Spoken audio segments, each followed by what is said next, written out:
This is Scotty Silver for iFilm TV in association with MTK Global. I'm just off the north coast of Africa in Fuerteventura with one and only Kid Galahad and nutritionist to the stars, Mr. Brook Marriott.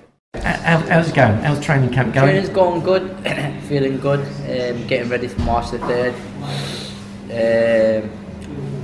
Can't wait. Have you got an opponent yet? I know last time we spoke you were still looking for an opponent. Have you got someone that you might be fighting? Can you spill the beans yet?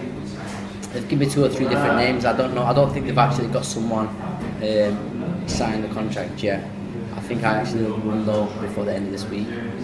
So I'm just training hard, staying focused, getting ready for March the 3rd. Tired today. I think everyone's been tired today. Early start, hard spars, and on the running machines. Yeah, it's this middle of the camp. You start getting tired and you want to rest more, and you're cutting back on your food and stuff. So it comes with the territory. Is what it is. Is this why Greg's here? Because we're actually sitting in a cafe at the moment. I was just sort of wondering if you'd sneaked off for an English breakfast and Dominic had sent Greg up here to keep an eye on you. How disciplined are these guys, Greg? Is it hard work? What, dieting or looking after them? Well, looking after them, because I mean there must be temptations when they're in camp for so many weeks. Listen, like I said before, you can tell somebody what to do, but at the end of the day, they're their own man. It's how much people want it. You can kid yourself, but everyone in England camp, they know what it is. I mean, no one kids herself. If you want to be best, then you've got to train best and diet best. Yeah. So, I mean, you're looking after Barry's diet, Kell's diet. We've got Terry Flanagan here. I know you've been working with Terry for a couple of years as well. For your own career at the moment, it's rocketing, isn't it? For all these guys. It's all good. People say, I bet you love it, but it's just another day in office. 1 world champion, 10 world champions, or even amateur kids. And everyone who has a fight, regardless of what level it has, so it's still everyone's world title fight. Yeah. And like I said before, they've got to want it themselves. You know what I mean? You can put 100% into training and train like a beast, but then if you're not resting or burning candle at both ends, not eating right, you're really going to excel, are you? Like I say, it's only a short game, boxing. Once you get to that level, it's a short game, so you've got to put. But then again, it comes with territory. People want to live the life, a bit of fame, and obviously you see a lot of people who just get there, and the next level's right there, and they just can't make that adaptation to really stick for it for the next few years. But it's hard. I did actually see a bit of video footage of Greg sparring with I think it was Billy Joe Saunders the other day. Is he all right? Is he quite handy? Oh, pads. No, you mean was it a bit of pads? Was it? Yeah. How was he looking? Future career? Looking sharp. Thinking about it. Yeah. He's got them long arms. He's got them Thomas Haynes arms. In zoo with giraffes, maybe. No, I mean we've spoken a lot of times. I mean you must be getting fed up answering the questions now about like the featherweight division. But I'm going to ask him anyway because Lee Selby fighting Josh Warrington. Prediction on that one? Was that a theatrical yawn there, or was that a real yawn? That was it. Real yawn. No, I think it'll be a very close fight, and it just depends on how Selby makes the way. If the crowd gets to him, and if them things don't get to him and he makes weight properly, he should beat Selby easy. But you don't know. I think it's gonna be a very close fight. You going for Warrington? You going for Warrington then? Yeah. No, I'm picking Selby. Saying it's gonna be a very close fight. I think it's gonna be a lot closer than people think it is. Yeah, and of course Frampton Donaire. I know Frampton last time out looked a little bit tired.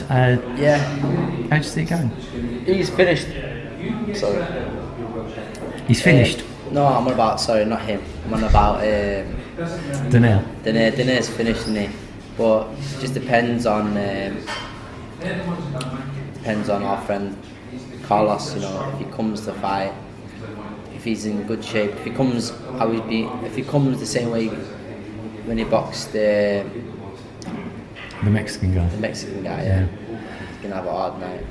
If he doesn't, if he comes if he pulls out the bag and brings the Frampton from the Leo Santa Cruz fight, I think he'll smoke the Filipino kid.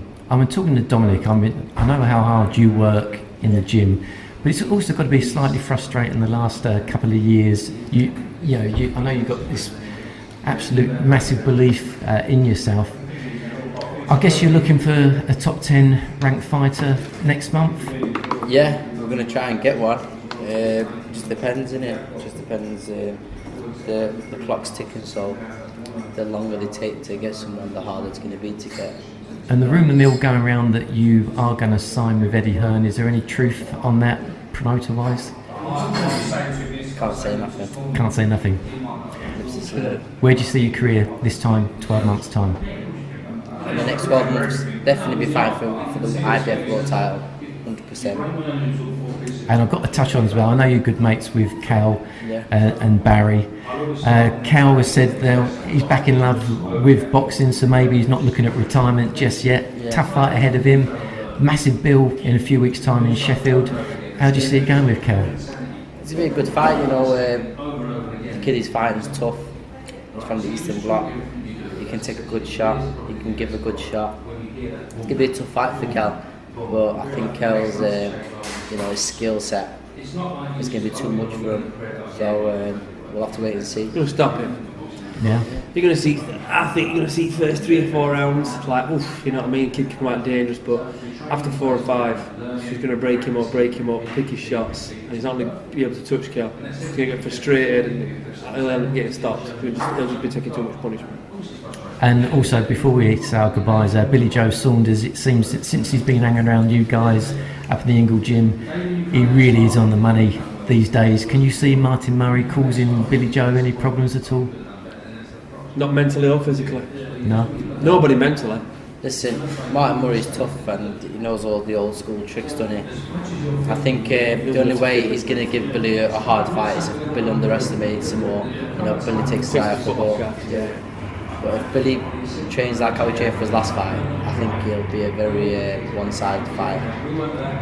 Yeah. Anything you guys would like to add before we say our goodbyes? Just touching on Billy, I think a lot of people are like, Billy's big, but as a boxer, you know yourself how many weeks you've got. You know, they're not new to the game. They know how many weeks they've got. They know how long it takes to get, the fitness. Billy, to believe it or not, Billy's. Yeah, he is big at minute, but he's fit. He can be big, you know what I mean? So the fitter you are, easier weight comes off. So, like Barry said, if you just take his foot off gas, I think it's an easy night. I think he'll still get through it, but you want to look good doing it, But. And once you find out your opponent, are you going to let us guys know before anyone else? I'm personally call you Scotty. You are. Exclusive.